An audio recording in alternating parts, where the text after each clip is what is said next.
Hi,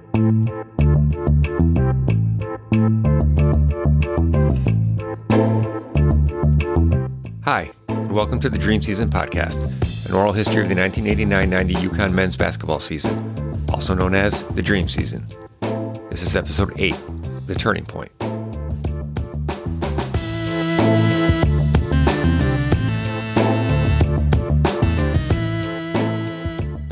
Jim Calhoun and the Huskies thought they had turned the corner after stumbling in their first Big East game of the season against Villanova. After that 64-57 loss at home, UConn cruised to wins over 3 non-conference opponents. Their ferocious 2-2-1 full-court press, dubbed the Steel Curtain, continued to overwhelm opponents, while the half-court offense, a focus for Coach Calhoun, had also shown improvements. The next test awaited the Huskies on Tuesday, January 2nd, when they traveled to Queens, New York to take on St. John's at Alumni Hall. Alumni Hall, which would eventually be rechristened Carnesecca Arena in honor of St. John's legendary coach Lou Carnesecca, was the on-campus home for St. John's. This would be the final time that UConn would play at Alumni Hall, as all future matchups would be held at Madison Square Garden. Since entering the Big East, UConn had struggled mightily against St. John's, sporting a 2-18 record in their matchups, including 0-10 at Alumni Hall. UConn's win the previous season at the Hartford Civic Center ended a 17-game losing streak, which dated back to the 1980-81 season. St. John's entered the game with a record of 12-2, 1-0 in the Big East, and was ranked number 16 nationally. They were led by point guard Boo Harvey and a formidable front court of Jason Williams, Malik Sealy, and Robert Wardan. For the third consecutive game, Nadav Hennefeld started in place of Dan Cerulik, joining Scott Burrell, Rod Sellers, Chris Smith, and Tate George on the court to start the game. The Huskies jumped out to a 6-4 lead with 17:40 left in the first half. And then the wheels came off. I mean, they really came off. Over the next 3 minutes, St. John's went on a 15-2 run to lead 19-8 with 14:06 left in the half. The lead stretched to 35-17 with 7 minutes remaining in the half. UConn trimmed the deficit to 13 points at 44-30 with minute 24 left before going down 48-32 at halftime. Point guard Boo Harvey decimated UConn's 2-2-1 full-court press, often leading to 3-on-2 or 2-on-1 fast break opportunities. The Johnnies also didn't miss much, making 20 of 29 shots for 68.9% in the first half. UConn, on the other hand, took 12 more shots and made 6 fewer than St. John's, going 14 of 41 for 34.1%.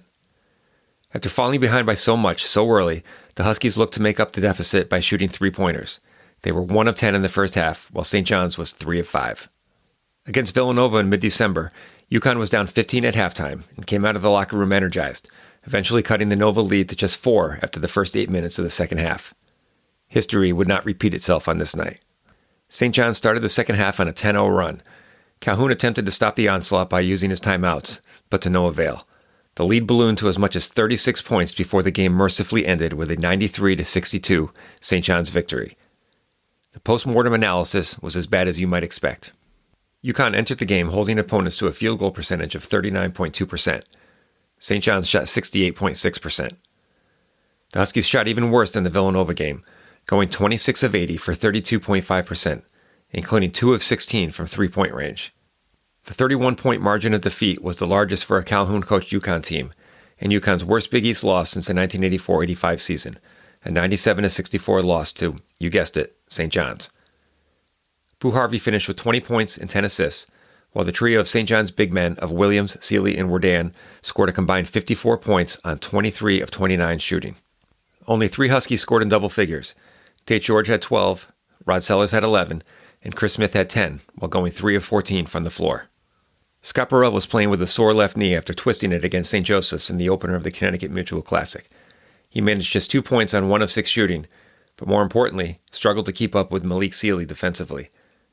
Burrell refused to blame his bulky knee, saying after the game, "I just played bad. I felt slow. Malik kept going by me, but he's a quicker player." Coach Calhoun was not exactly at a loss for words following the game, but he was perplexed. Said Calhoun, quote, "They're the 16th ranked basketball team in the country. Obviously, they're a terrific basketball team. We realize that. But did I expect this to happen? No. Did I think it could happen? No. Did I, in my wildest dreams, think it could happen? No. Did it happen? Yes. And I don't have an explanation for it." End quote. UConn strength coach Jay Hoffman recalls what it was like sitting on the bench that night. We were playing St. John's in St. John's, but a lot of the games, eventually all the games would be against UConn, we played in Madison Square Garden. But the regular season game, we actually played on campus, St. John's campus in Jamaica, in Alumni Hall. Now that's really right on top. You're right on top of the crowd's right on top of you. Small court on campus, and since I'm from New York, that was special. I played at St. John's, so I was going back home. I knew a lot of people there. I got my brother, his fiance tickets. My wife was there, and I also was with a couple of former players who were playing for the Jets coming to the game. In fact, I brought the Jets to a couple of guys from the Jets to the pregame meal to meet Jim and to see the players. So it was a lot of fun. We get to the game, and St. John's spanks us. It wasn't even close from the get-go. They just destroyed us. It was like we had the pregame meal and we forgot to show up. We left the jockstrap or shoes, something something was left at the hotel, but we definitely weren't there. And we get 20 points down pretty quickly. So Jim he's pretty emotional. He's always emotional. My seat on the bench is always towards the end of the bench. The guys that make the decisions, they're by him. I'm at the end of the bench. My family's right behind me. We had tickets right behind me. He comes down and he's pissed. Comes down, looks at me. The weightlifting sucks. They're weak. And he starts getting on my case. I'm like, oh, my wife, my brother's right behind me. And Jim doesn't hold back. Deep Boston accent, cursing me. So, oh, man, I said, I don't know if I stand up and go toe-to-toe with him. So it's an embarrassment in my hometown. That's not good. And he walks his way back there. And then he comes back in the game. He goes, what should we do with the foul shots? And I'm looking at him and I said, did you really expect me to give you the answer on that one? If I knew the answer, I'd be sitting up by you, not back here. What are you asking me for? And so I learned to keep my mouth shut. And one of those things that keep, just let him vent. And it was then really funny. He starts getting on the assistant coaches, Howie, Dave, and he ripped into it. It was pretty rough. And all of a sudden, he turns around and says, what should we do now? And they already got enough pissed. And they didn't refuse. They refused to answer. And they turned their heads down. He looks around, guys, really? Are you going to get upset now? Give me an answer. He just really realized he crossed the line, but he was hysterical. The guys were, they were kind of ignoring. They were all upset about it. But it was pretty bad. And every once in a while, I get a clunker like that. But that was, you look back on it, and that was funny. But at the time, that was a rough evening. Before the Huskies could begin the long trek back to Storrs, assistant coach Howie Dickerman remembers Coach Calhoun enacting some discipline first, but not because of what happened on the court. Said Howie, quote, the team was pulled off the bus by Jim Calhoun. We had left the locker room a mess with tape on the floor and ice packs all over. Jim made everyone go back in and clean it all up. Ever since, UConn has always left the locker room in better shape than they had found it. End quote. Here's an archival interview from Tate George about what happened when they returned to campus that night. We got beat by St. John's at their place by 31 points in the middle of the season. And we took the bus ride back. And, I remember talking to John, Gwen, and Lyman, and them asking us, what happened? Because we had won a few games and we started feeling good about ourselves. Well, we got back to campus and we had practice at 2 a.m. After the Huskies completed another infamous Calhoun late-night post-game practice session, the coaching staff gathered to discuss the path forward. UConn's vaunted steel curtain defense, the 2-2-1 full-court press, had been extremely effective against the non-Big East teams that the Huskies had faced earlier in the season. But after St. John's shredded that press, resulting in an 0-2 start to the Big East season, Calhoun wondered if they would be better off scaling back the pressure. Here's UConn's longtime Director of Athletic Communications, Tim Tolikin, on the aftermath of the St. John's loss. The game that really hit me was when we go January 2nd to St. John's and lose by 31. I mean, we were hammered. And in so much so that the coaches actually had a discussion. I mean, we had great success early with the 2-2-1 press and all that and steals and everything like that. But against St. John's, Boo Harvey, they picked us apart. And the coaches literally had a discussion. Should we not throw it out the door, but should we back off the pedal a little bit? Because with teams with good guards, could we get picked apart? And that's the game I really remember. Here's UConn assistant coach Dave Lato recalling that fateful coaches meeting. Yeah, so we were kind of getting pressed out of the building.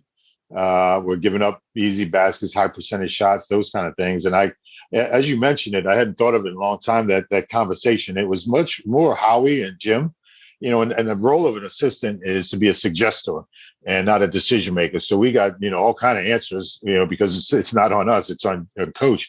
And so the tenor of the conversation was about, I think we need to pull back, because we're just, again, we're going up against these kingpins and we're getting beat here. And just, a humbling loss at St. John's will do that to you. Okay, well, maybe. And it was more Jim than anybody. Like, no, we're going to do it, and we're going to do it even better. And to become more demanding of it, more grinding, breaking it down, spending more time in practice on breakdown drills and teaching it and creating a chemistry between those five guys. And so, I'll put the credit directly on him, because he was the one to say in those meetings, no, we're not going to back up. We're going to go forward even more. And so I do remember, I don't know if I call it an argument as much as a lengthy and heated discussion about how, as assistants, particularly Howie, who was the lead guy, and between Glenn and I, and he of maybe we shouldn't, and Jim saying no, the heck with you guys, I'm going to do it and do it even better.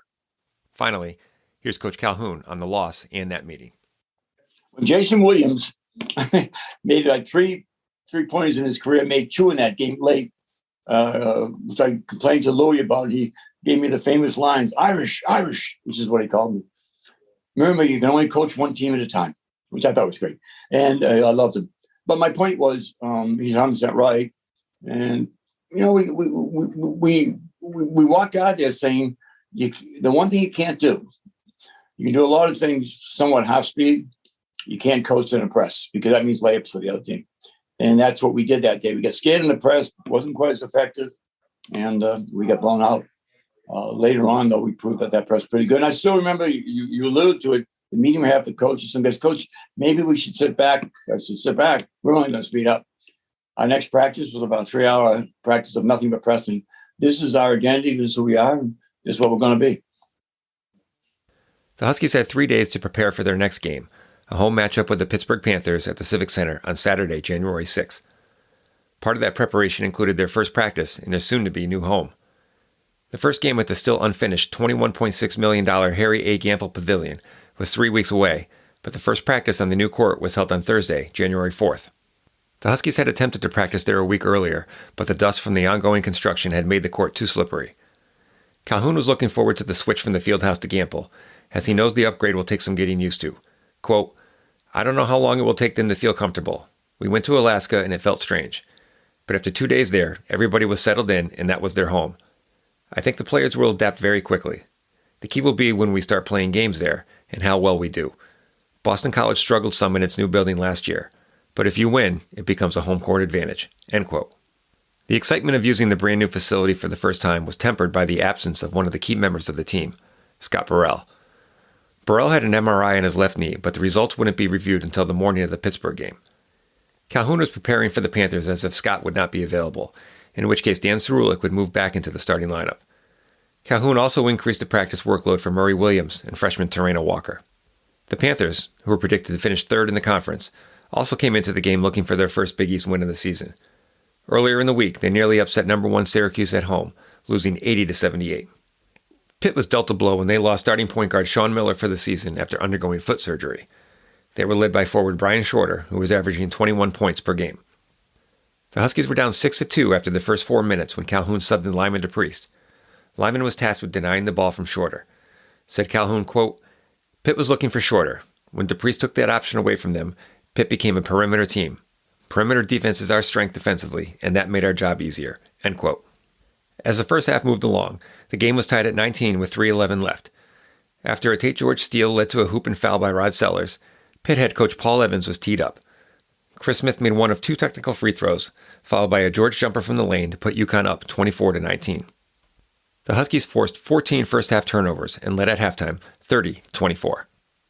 UConn started the second half with a 12-4 run, but the Panthers cut the deficit to 6 at 47-41 with 10:05 left in the game. After a timeout by Calhoun, consecutive layups by Smith and George, followed by a three-pointer by Smith, pushed the Huskies' lead to 56-41 with 6:16 left, effectively sealing the win. The final score was UConn 79, Pittsburgh 61. The Huskies now sported a 1-2 record in the Big East. Said Calhoun after the game, "When we lost to St. John's, I said I loved this team. And that was after a 31-point defeat. And I still kind of like them." The win was also the 1,000th win in the history of the UConn men's basketball program. The Steel Curtain made a rousing comeback, forcing 26 Pitt turnovers, including 17 steals, 5 each by George and Dove Hennefeld. Chris Smith scored a career-high 28 points, and Tate George finished with 16 points, 7 rebounds, 6 assists, 5 steals, and only 2 turnovers. Smith and George combined for 31 of UConn's 49 second-half points. Lyman DePriest didn't score any points, but once again, his play on the defensive end played a key role in the Huskies' win. Calhoun said DePriest's play on Saturday was, quote, magnificent.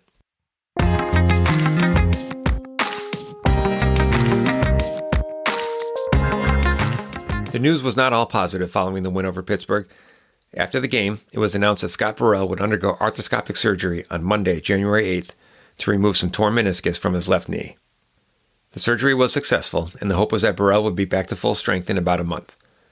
In the meantime, a trip to Pennsylvania was in store for another matchup with Villanova. The Wildcats were now 2-1 in the Big East, and coming off a huge win in their last game, a 93-74 trouncing at the previously unbeaten and number 1 team in the nation, Syracuse. UConn was 0-10 against Villanova in their building since joining the Big East, and looking to avenge their 64-57 loss to the Wildcats just over a month ago. The Huskies went with a new starting lineup, swapping Murray Williams for Dan Cerulik, who joined Hennefeld, Sellers, Smith, and George. UConn jumped out to a 14-4 lead early, thanks to some sloppy play by Villanova. The Huskies forced 14 turnovers in the first half, on the way to a 29-20 halftime lead. And the first half belongs to the Connecticut Huskies. They dominate play from the opening get-go, 29-20 at the half. Connecticut by 9, and we'll be back here to DuPont after these words from your local station. 9-point edge, 29-20 over the Villanova Wildcats at halftime, and field goal percentages for both clubs, nothing to really write home about. Connecticut got off to a good start, then cooled off 11 of 28. Villanova just 6 of 19, so both clubs in the 30% field goal shooting range. And it was Rod Sellers with 10 points in the first half who was the most consistent offensive player, though. A complete package, really. They need somebody without Scotty here, and I think they ran the floor well, Mike. You mentioned the inability to shoot. They didn't finish some plays, but they certainly didn't lack for effort. They exploited the defense whenever they could. Villanova 14 turnovers, and the Dove Hennefeld a big part in that. The official stats have him for 4 steals. Bill and I both had him for about 6 or 7. Yeah. Early in the second half, UConn's play began to eerily resemble the first matchup when the Huskies shot 33%. Here's Hennefeld again. Better job defensively by Villanova. There it is again. Finds Smith. Misses another layup. Christopher. That's going to be the 4th layup that Chris Smith has missed tonight. Well, that's lack of concentration. He must be jerking the delivery, too. Nova closed the deficit to 3 points at 35-32 when Dove Hennefeld and Chris Smith helped UConn right the ship. Smith, big league 3, front rims it. Hennefeld kept it alive, and George keeps it down. Well, they are out scrapping them right now. Murray Williams leaves it. Hennefeld takes it. Oh, bad. Oh! The kiss! Did I say bad shot? Did I start to say bad shot? I think he'd be the first to admit it. You don't think he meant that? He'll tell you he called it. This is where poise is needed. You need George and Smith to make sure they get a good one. Hennefeld leaves it. Smith knocks it down. And the dribble penetration by the point forward. Dove Hennefeld. 10 for Smith. That was 3, and it pumps the lead to 6. Connecticut up to Smith. He squares up and knocks it down. Boy, as quickly as you can, he got the feet set. 13 for Chris Smith. Biggest lead of the night. It's 15. 47-32. Halfway through the second half. With UConn up 47-34, Jim Calhoun was issued his first technical foul of the season. And they've got a foul on Smith. No, he got a technical on Jimmy Calhoun because he felt Hennefeld was stepped under by Taylor.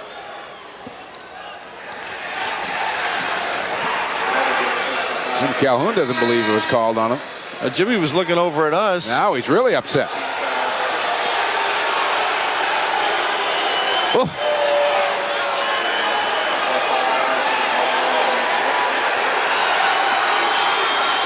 He didn't realize the tee was called on. No, he may have jumped because of the non-call, but he didn't attack the referee.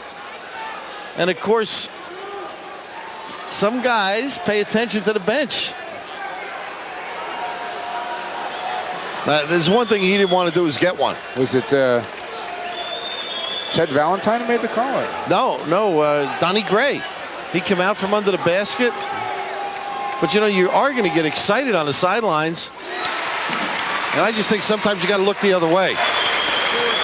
The Huskies' lead ballooned to 56-39 with 6 minutes, 21 seconds left, when Raleigh Massimino yanked all 5 players off the floor and replaced them with little-used reserves. Raleigh said he was, quote, trying to make things happen with some other guys in there, end quote. But the home crowd and UConn players saw it differently. Said Rod Sellers, I couldn't believe we made them quit. That was amazing. Sellers had a monster game, finishing with 18 points, 7 rebounds, 3 steals, and 2 assists. Here's 2 of Rod's points, assisted thanks to a beautiful pass from Hennefeld. NFL leaves it for Peichel, back to Smith. Connecticut content to take some time off the clock.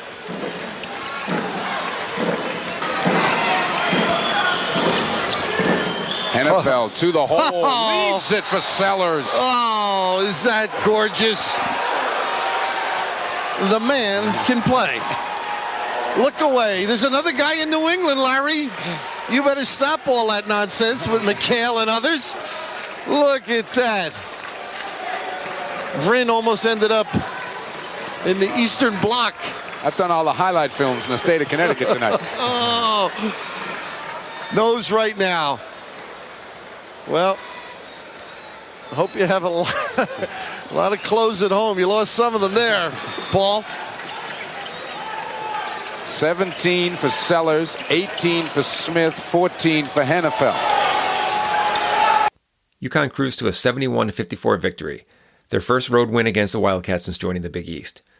Said Tate George, quote, this is as good a win as any we've had in a while. I wanted to finally get one here. We all did, end quote. The Huskies forced 25 turnovers, including 17 steals. Nova guard Greg Woodard, who had scored a career-high 27 points in Villanova's upset of Syracuse in the previous game, was held to just 7.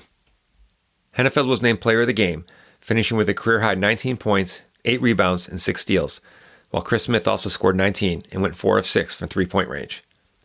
UConn would stay on the road, traveling to East Rutherford, New Jersey to face Seton Hall on Saturday, January 13th. The Huskies were looking for their 3rd consecutive Big East win, which was last accomplished during the 1982-83 season. The Pirates entered the game with a record of 8-4 and 1-1 in the Big East. They started 2 freshmen in the backcourt, Darrell Christ and Terry DeHare, but their strength was in the front court. Franz Volsey, Anthony Avent, and Michael Cooper always presented a physical challenge from the opposition. Here's Rod Sellers. Seton Hall had Anthony Avent and Franz Volsey. Oh my God, they had a physical team at Seton Hall. Like, whoo! But you know, and this is like again, this era, it kind of built me and my personality. Like, I love physicality. I love the game when it's I love it. It's a part of who I am now. But yeah, Seton Hall, boy, like Pitt they were like Brian Schroeder was 6'5", I think 6'5", 6'6". Seton Hall, those guys were 6'9", 6'10". And big and strong, like, oof.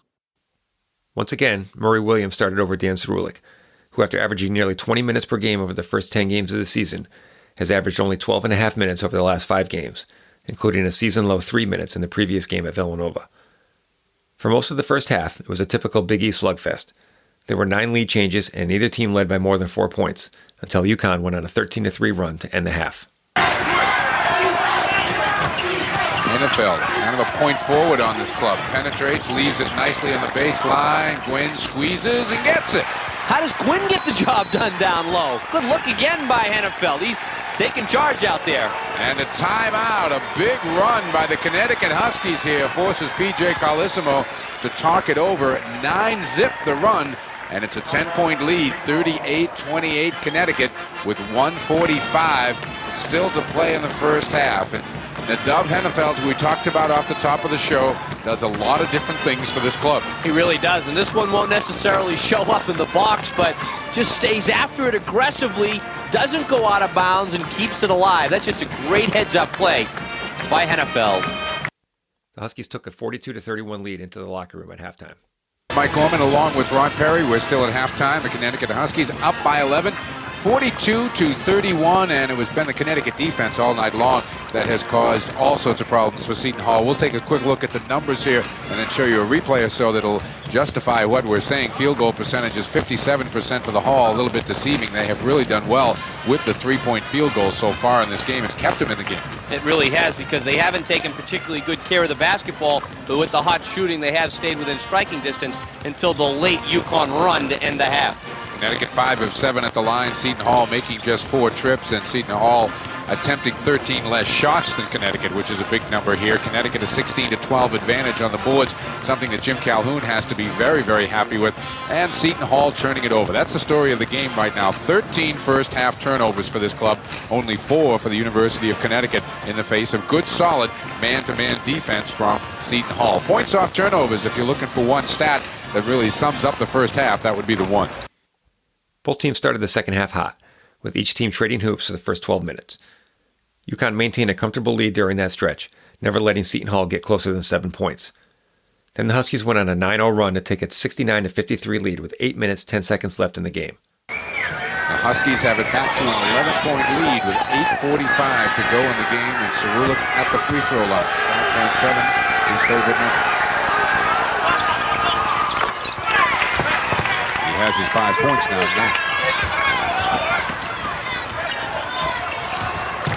There's the trap right in front of us again, and Hennefeld another steal, and he's fouled by Marco Loca.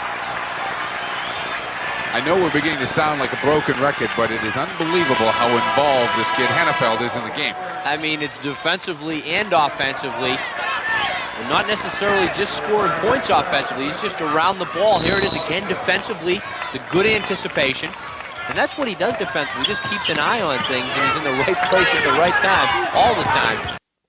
But the Pirates weren't done. Led by Michael Cooper, who scored 19 of his 21 points in the second half, Seton Hall went on a run of their own, outscoring UConn 21-6 over the next 7 minutes and 55 seconds. The run was capped off by a Terry DeHare three-pointer, his fourth of the game, with 37.8 seconds left, bringing the Pirates to within 1 at 75-74. Hennefeld was quickly fouled with 37 seconds left, and he calmly sank both ends of a 1-and-1 to make the score 77-74 UConn. Cooper, who was 8 for 8 from the floor in the second half, missed his next shot. Lyman DePriest controlled the rebound, which led to a full-court pass from Hennefeld to a streaking Rod Sellers, who promptly dunked to seal the UConn victory. The final score, UConn 79, Seton Hall 76. 79-76, the final score. Ron, your thoughts? Oh, I'm just really impressed with the way Seton Hall hung in this second half. They played some intense defense, but UConn got into their game plan early, and I think that was key for them. They came out of the gates quickly and were able to force Seton Hall into a lot of turnovers and really control the pace of this game.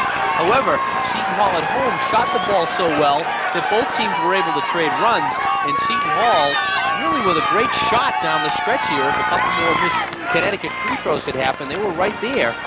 You know, they just couldn't convert that last time down. A funny game, and it makes you wonder a bit, given the fact that Seton Hall turned the ball over so many times. You would think they'd have no shot to be even in this game, but it shows you, especially what the three-point line can do. You can cover up a multitude of sins. Yeah, that was, even in the first half, I mean, that was Seton Hall's best stat. They were shooting the ball extremely well, keeping themselves in the game, and Connecticut, on the other hand, was doing a good job converting off their defense.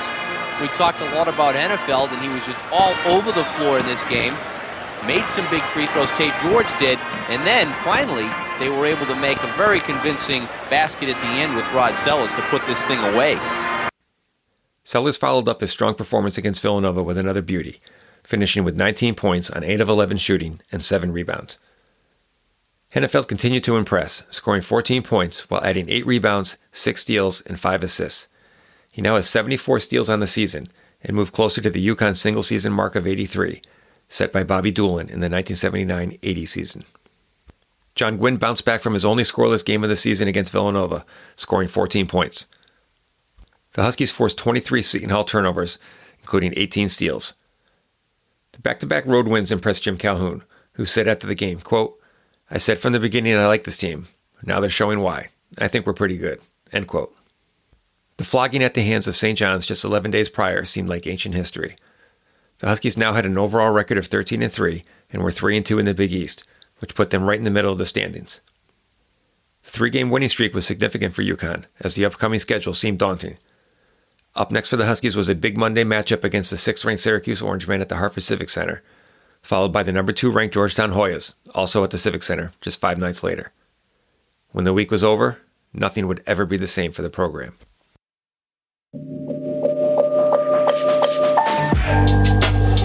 Coming up on the next episode of the Dream Season podcast, Husky Mania is unleashed. The Dream Season podcast is researched, written, and produced by me, Matt Edwards. Written sources for this episode are the Hartford Current Archives and Hoop Tales, UConn Huskies men's basketball by the mayor, Wayne Norman, and Robert Porter. You can connect with the show via Twitter and Instagram at Dream Season Pod. If you have any memories to share about anything I just mentioned, want to correct me on something I screwed up, or just have general feedback to give, send me an email at dreamseasonpod@gmail.com or call and leave me a message at 903-884-8990. Once I'm done with the regular episodes of the show, I'd love to have an episode that consists entirely of all your memories of the Dream Season. Either leave a message at the above number or email me with an audio recording of your recollections, along with your name and location, and I will include them in that episode. Thank you so much, Steve, for submitting the most recent memory. I really appreciate all the positive feedback I've received so far. It's truly incredible. And as always, thank you so much for listening.